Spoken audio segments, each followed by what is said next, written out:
Do you have any fears about your new life in Nigeria? Other than the fact I'm talking to a doctor who is complaining about the cost of daycare for her newborn. Especially Nigeria. I mean, you're going to get kidnapped. Yes. Because I ended up spending like $600 on luggage. Wow. For me, when I first moved here, my stomach was in shambles. Yeah. The ability to have labor for a cheaper price, and not even like as like an expat exploitation vibe, because like even normal families here can afford labor. You know, you're like in the vibe. Who was really in danger? Who was in danger? Who was really in danger? And I feel like that's something that's not talked about. Exactly. We never hear advisories about the States. The shootings every day. Jollof and me. 3 years, and I can literally count on one hand how many friends I've actively made. Those who are not my husband's friends.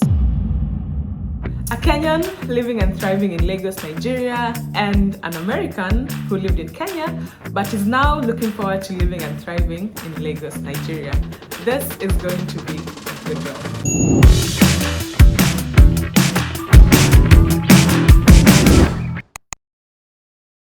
Abuja, actually. Oh, Abuja. Abuja. So I'm living in Abuja. I wish I was living in Lagos. Wait, let's rewind. Tell us about yourself. Hello, you all. My name is Brittney, formerly known as Brittney in Africa, now known as Brittney Caldwell. I am a content creator, vibe curator, bridge gapper, you know, just a lady who's out here trying to do some things. That's how I would like to describe myself for the most part. It's really, really good to have you here. You are my first ever guest on this channel. So I love that for me. I love that for us. Hello. I love that for me. Yeah. It's really good to have you here, Brittney. Thank you for having me. You know, when I was like looking around and I was just looking for, you know, you seek like familiarity. Yes. Yeah, and you felt like someone who would be really familiar. So I'm honored. Thank you. That we were able to like. That's really sweet. You just moved to Nigeria. How many days now? Like permanently moved? Sunday will be a week. A week. So not even Monday will be a week. Monday will be a week. Today is Saturday. Wait. This Monday made a week. So no. Monday will be 2 weeks. 2 weeks. Yes. Okay, so you've been here 2 weeks. Other than, of course, spending time with your husband, what else are you excited about moving to Nigeria? Traveling. So I want to see the different cities. I'm a big believer in like to really get to know a country, you've got to travel the different cities, because like I can't go to Kenya and only go to Nairobi. Like you've got to feel the heartbeats of other places. So I'm excited to like skip through Lagos, get through Abuja, and like really hit these Nigerian streets. Before now, you've actually been in Nigeria before, yes? A couple of times, but it was only to Abuja. Okay. And it was like romantic. So, you know, you're like Netflix and chilling. Like, you know, you're like in the vibe. So you're not like really on the streets too much. Yeah. So like now that I'm here and like the kissing is reducing, I can get some things done. So that's a good feeling. And what inspired you to move here? I know, of course, you're married here, but you could have chosen to live pretty much anywhere else in the world. So why Nigeria specifically? Well, honestly, my husband played a big role. I would prefer to have lived in Joburg or Nairobi, but he has businesses here that we have to transition out of and acclimate. So kind of like when we just talked about what made sense at the time, me moving here was the most sensible, but this was not my first like choice. But I'm a big believer in like you do what's best for you guys together synchronously. And I make the best out of it. So I'm here, so I'm gonna do the damn thing while I'm here. Nice. What would you say is your favorite Nigerian meal off the top of your head? Honestly, a goosey and pounded yam. Throw an egg up in there. I'm Ghanaian. An egg? Yeah. Bombastic side eye. Criminal offensive I'm Ghanaian at heart, so you gotta throw that egg up in there. Yeah, like my husband be looking at me like, why you want an egg with everything? Ghanaians add eggs. Because I gotta have an egg. Like, it's only right. I swear. Throw the egg up in there. Yeah, I love me some pounded yam. Just a regular stew. You know, I can't get too crazy with these soups. A lot of these soups have really like upset me stomach wise. I've tried benga, I've tried fisherman soup, I've tried vegetable okra, and I have to get acclimated to them. But that egusi, I know is gonna hit every time. Yes. And I feel like a lot of foreigners, egusi is the one thing you will eat and be like, yep, that Nigerian food slaps. Yeah. About the stomach thing, I feel like it's a rite of passage, because even for me, when I first moved here, my stomach was in shambles. Yeah. But then the more I stayed and the more I ate, then I think the system just adapts. Yeah. And then you kind of get used to it. So don't worry, you'll be fine. I'm hoping. Fine. Ooh, and I love a good suya. Suya is good.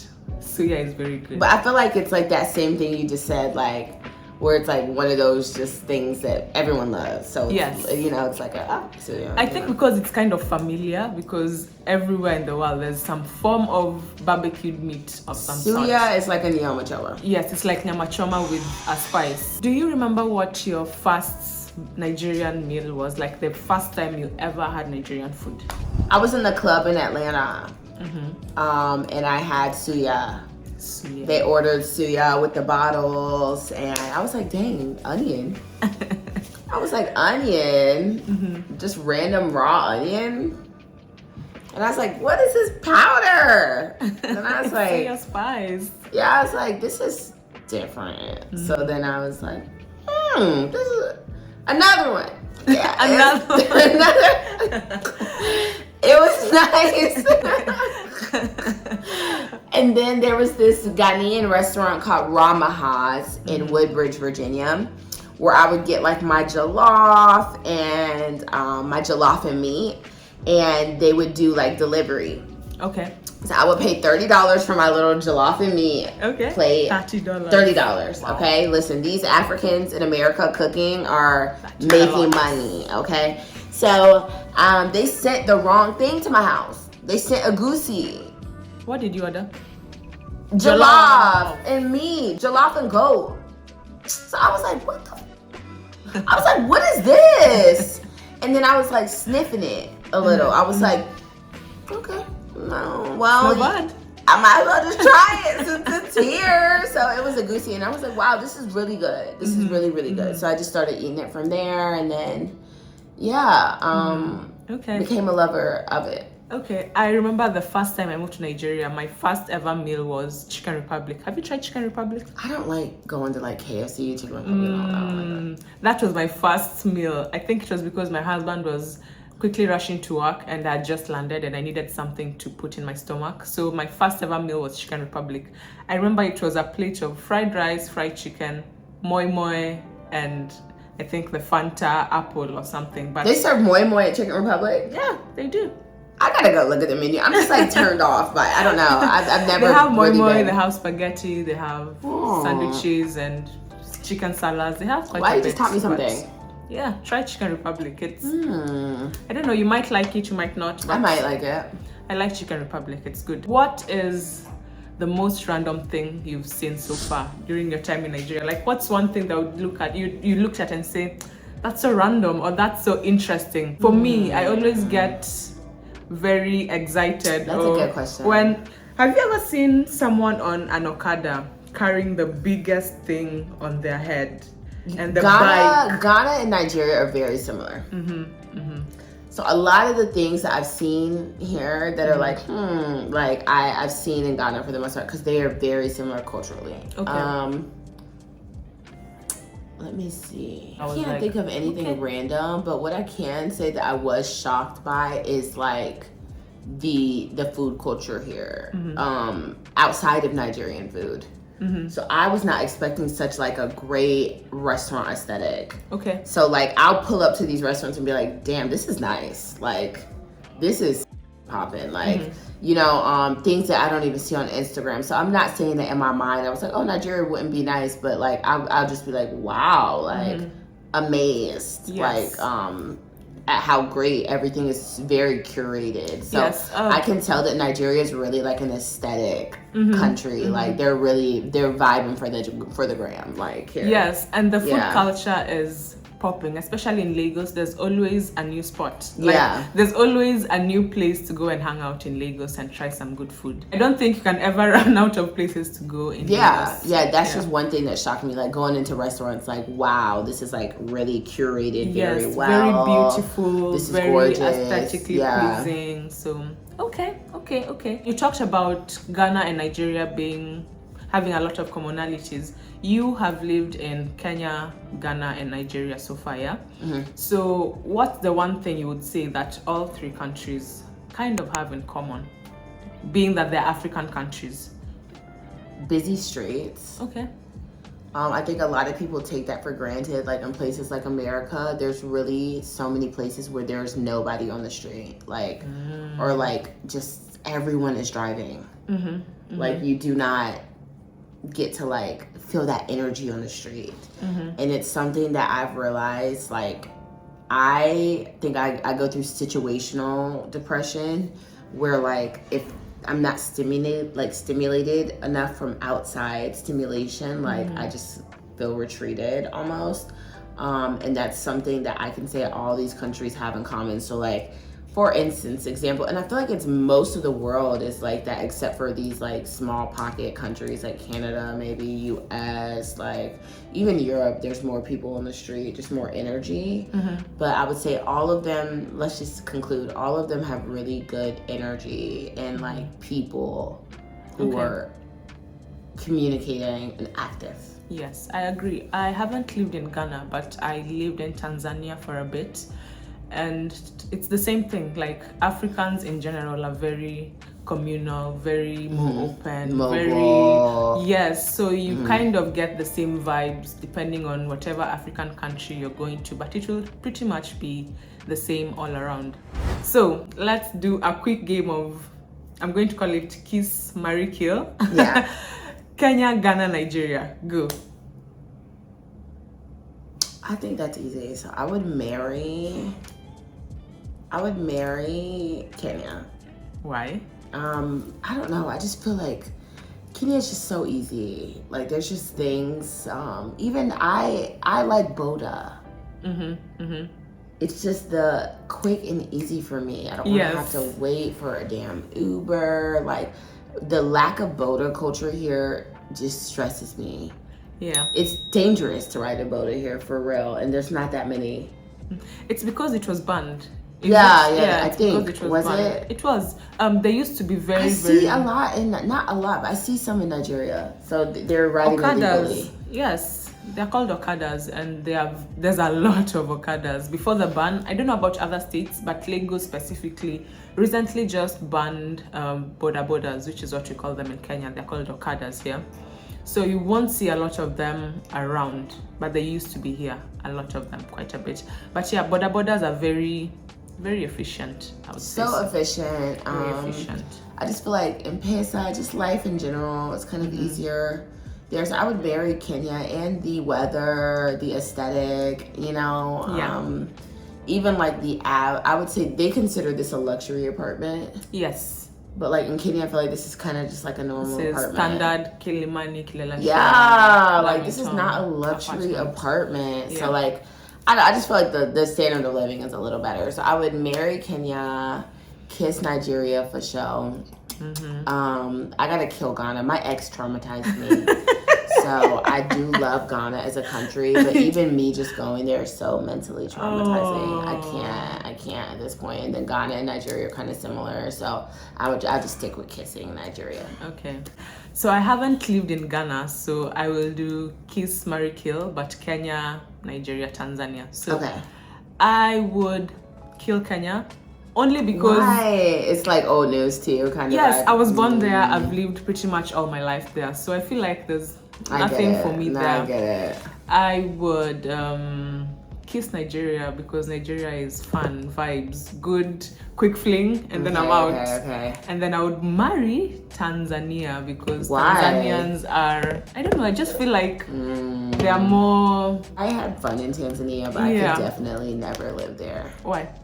Did you have a bad experience? Slow. It's just too slow. I think for that's me. why I would marry Tanzania. I just like You the like the slow, slow. yes, way of life. I really like that. It's not for you. It's just for enjoyment, and I'm out. Yeah, even I can't. You gotta English has to be the main language. That's another thing with The Tanzania. Swahili is too deep in Tanzania. Yes, I can't. yes. It's not touristy for me. I understand. I think for me, because I already speak Swahili, so it was kind of easy for me to adapt and just live there. Yeah. Tanzania is good. I enjoyed my time there, even though it was very short and way back then. So, yeah. Definitely kill Kenya because I'm from there. Kiss Nigeria because it's good vibes, and marry Tanzania. What did your family think about your move to Nigeria? Were they up for it? Were they apprehensive? By this time, my family is just like, girl, whatever you about to do. Because I've done a lot, you know? I've moved a lot. I've made a lot of very, like, alternative decisions. So at this point, they're just like, girl. Do you? Be blessed. Yeah, so they gave me my blessings. My mom came to visit. Nice. They love Shola, so they're happy we're getting married. So at this point, I mean, they're just like going with the flow, honestly, and they're just like, as long as you're safe, you know, that was the main thing, safety. Speaking of Shola, who is your husband, what was it that really called out to you about him? Well, 2 days after we met, I had a dream. My deceased grandma was like just telling me like, this is the person I've sent to you.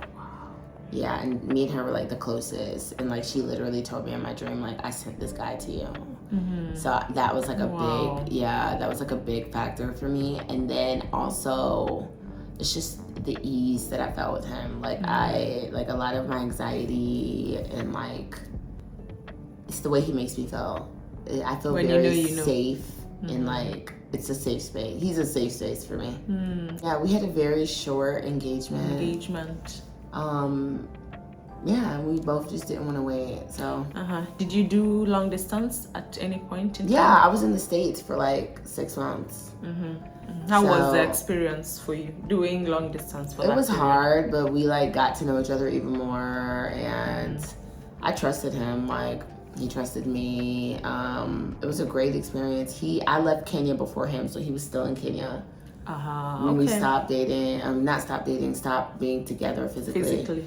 And then he came to Nigeria, so. Okay. It's been great. Yeah. I totally understand, because for me as well, we did a bit of long distance with my husband, who was my then boyfriend at the time. So he would come, spend some time for work, and then come back to Nigeria while I was still in Kenya. The key is just communication. You have to communicate, and that's it. Yeah. There's nothing. You have to constantly be in communication. Yeah. Any small thing that happens in your life, I was telling him about it. Oh, I had this for lunch. Oh, work was like this. So we made sure that we were always talk, chat, video. So much so that on the day that I finally when I first came to visit him in Nigeria, we go to the airport. You know how there's always the slow music and you're running towards each other like, my baby. You're running to hug your person, and you're like, oh, I talked to you like 2 minutes ago when I was coming off the plane. So what's good? What's popping? That's how good you are at communication. Like y'all, there was no like, I miss you so much, because y'all have been like, we've been talking. Yeah. So that's obviously the key for long distance. You've moved to Nigeria. Did you experience any challenges during your move? Have you had any issues whatsoever? Overcoming the scarcity mindset of like, I'm not gonna have this when I move, so I need to pack this. So that's one thing I'm working on, is stopping to overpack, because I'm assuming I'm not gonna be able to find the things that I need. Yes. And to like just locally source. So like, Brittney, they might not have this specific American makeup brand that you love, but they have a Nigerian alternative that you will learn to love. And I just keep trying to train myself like, okay, Brittney, you can bring 5 of these lotions, and when it runs out, you're going to be at the same spot you would have been at if you never bought the lotions, and just found the lotion here, so just go ahead. Do you know what I'm saying? Because I ended up spending like $600 on luggage alone. How many bags did you carry? 4. I carried 2 extra bags, and then all 4 of them are overweight. For me, when I was moving, I had the same fears, and then the airline that I used lost my bag. Like when I was moving to Nigeria, they lost my main bag. So I'm talking shoes, bags, all the things, the Kenyan things that I was holding so dear. They just lost it. That's so awful. You can imagine coming to a new country. Did they recompensate? They did, but they never really give you exactly what the it's amount. worth. So if you ever lose your bag, let me tell you, quote higher, so that if they give you a lower amount, you still have your full funds. So quote higher. But for me, I've come to learn that you'll always find something that works. So like you said, you might not have brand A, which you're so used to, but you'll probably find something else that might not be as good. Like the babes are using something, They're using something, so use that. So you will just learn how to adapt, and you'll be fine. Yeah. You'll be fine. Best case scenario, you can always find someone to ship the things over to you if you really, really need whatever it is. Exactly. So if you need it, just find someone to ship it over to you. I found it easier to use friends and family members who are coming over to just bring me things. They will just find someone to send it over to me when they get the chance, and it works. Fine. It works. What do you like about life in Nigeria in general? Honestly, cheap labor. I'm keeping it real, and that's all foreign countries. Even if you were to ask me, what do you like about life in Mexico? Cheap labor. Living in the United States, you can't get anybody to do shit for less than $200. Now that you talk about it, I you know what I'm saying? Understand what you mean. So like, girl, nobody's coming out for less than $150, $200 a day. A day. Because it's paid per hour, yeah? A day or an hour, yeah. Okay. Daycare for a baby is $300 a week. Wow. I hurt my knee in the States and went to go to this urgent care and was talking to a doctor, and she was like, yeah, the daycare that I'm talking to a doctor who was complaining about the cost of daycare for her newborn.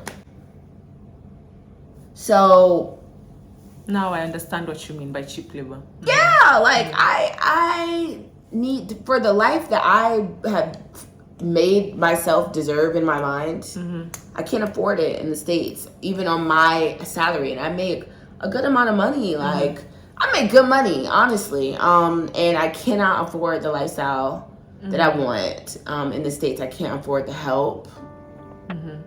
Even a videographer, even as a creative, you know, having a videographer, maybe having a graphic designer, these things, these people want $100 just to make a logo. Like, do you know what I'm saying? So that's my answer. I would say that I do love having the ability to have labor for a cheaper price, and not even as an expat exploitation vibe, because even normal families here can afford labor.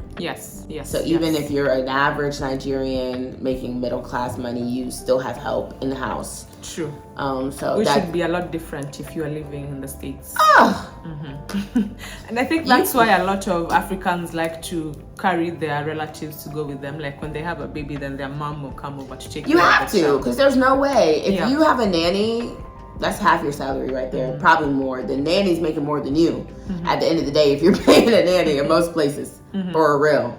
So you have to get rid of one thing about Nigeria. What are you chucking out?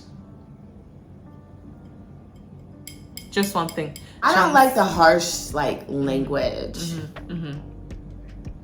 The tone sometimes. Okay. Like sometimes when people are talking, you're not even angry, but you just seem angry. I don't know. That's the thing. That's the only thing. Because I'm sensitive, kind of. So I'm loud. I don't mind the volume, but I think sometimes the even when they're just banter, it seems aggressive. I feel like it's just Nigerians, It's just how... Yeah, well, that's one of the things I get rid of. Yeah. Do you have any fears about your new life in Nigeria? Other than the fact that you might not find some of the things that you're used to? That I'm not gonna make friends, good friends. And honestly. Isn't that sad? It is, and I completely relate because I've been here for 3 years, and I can literally count on one hand how many friends I've actively made. Those who are not my husband's friends, like I don't really have a lot of friends. You know, I have the couple of girls I know are through my husband. Yes. So it's like, it's hard to make friends, honestly. It's hard. It's hard to make friends. That's how I feel. I'm feeling like, I don't know, like I hope like girls here get me or but you'll always I'm just find afraid your I'm not tribe. gonna have my own organic community and that it's just gonna be kind of lonely for me. So like, Yeah. but life is what you make and you That's create. what I was going to say. I'm gonna get out there, of course, but I'm just saying I hope that I'm well received. I hope that the friendships are organic and authentic. Yeah. And I hope that I'm just received well. I think you will have it easy because you're very social. Like you reached out to me and you're like, girl, let's hang, let's do this. I feel like you have good energy and you just really know how to reach out to people, and you'll do fine. I don't think you'll be a person who will But really not everyone who struggle. wants to hang out with you is a friend to you. Yes, I know that, but That's my thing. So I hope that I have friends who are real yeah, friends. like a real somebody I can count on, you know? Yes. That's my hope for myself, and understand. that's what I fear. Yeah. Anytime you're going somewhere, you don't have that. Especially leaving the people you're used to behind. Exactly. You know, your family, and you're going to a new place. It can be hard. Be hard, but you'll be fine. Just the few minutes I've spent with you, I know you'll be fine because you're good vibes. Like the people who are just good vibes, and good vibes attracts good vibes. And I hope. I think you'll be fine. Yeah, that's about my only fear. Otherwise, I mean, Okay. ride it out, girl. What advice would you give to anyone who wants to follow in your footsteps? Like anyone who is thinking of moving to Nigeria? Do your research. Don't listen to advisories and don't read too much into it. Like, Yes. because even my first trip to Abuja, it was like during a terrorist advisory, and they were like, oh my God, this is so unsafe. This level 4 lockdown. We're sending embassy members home. And I was literally on my way into Abuja. So my family members were like, bitch, are you okay? There is sending me articles like, there's a Cat 4 advisory against, and I'm like, on my way to Abuja, you guys. So they were just like, why are you doing this? Yes. And like, I went, I had a blast, I traveled, I was in the streets, I blogged, and there was no sense of terror at all. Like, there was even like a school shooting while I was gone. So I'm like, who was really in danger? Who was in danger? Who was really in danger? And I feel like that's something that's not talked about. Exactly. We never hear advisories about the States. The shootings every day. But somebody who traveled into the States just recently, my Kenyan friend, told me that there is an advisory. So when he went to go apply for his visa, it was like the Kenyan government gave him a list of things, including racial discrimination, all these like things to. That has to be new, yeah? Because I think it's very new. I don't think I've had that happen before. It's always, don't go to this African country. Yeah. They will blast you. Don't go to that African country. You will hate the food. Everyone, especially Nigeria, I mean, you're going to get kidnapped. Yes, I've heard that a lot. Yeah. Or they'll scam you. Yeah, they're going to scam you. Well. They're going to kidnap you. Don't listen to the advisories. Any other advice you'd give? Just come with an open mind and no expectations, and that's moving anywhere. Yes, anywhere Just in the world. Open mind, no expectations, and just listen more than you speak.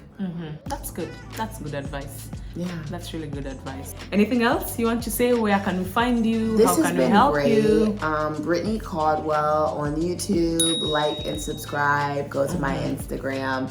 I'm a big talker, so like comment. What kind of content do you do? I am a conversationalist, a bridge gapper. I blog, so I do a mix of interviews with just life livers, honestly.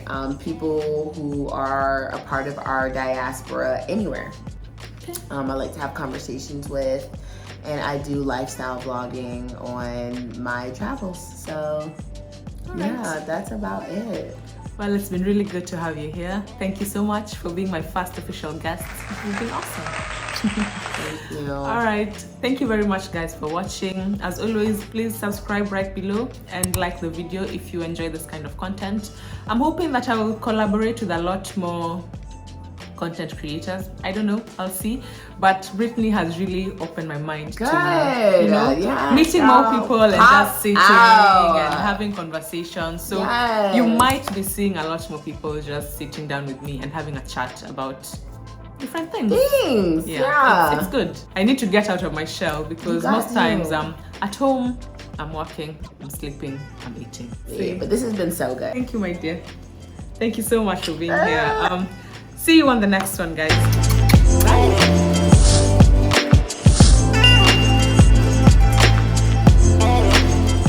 I usually like to do like an intro and then I'll cut and then I'll start the question. Honey, I'm just here. All right. This is going to be a good one.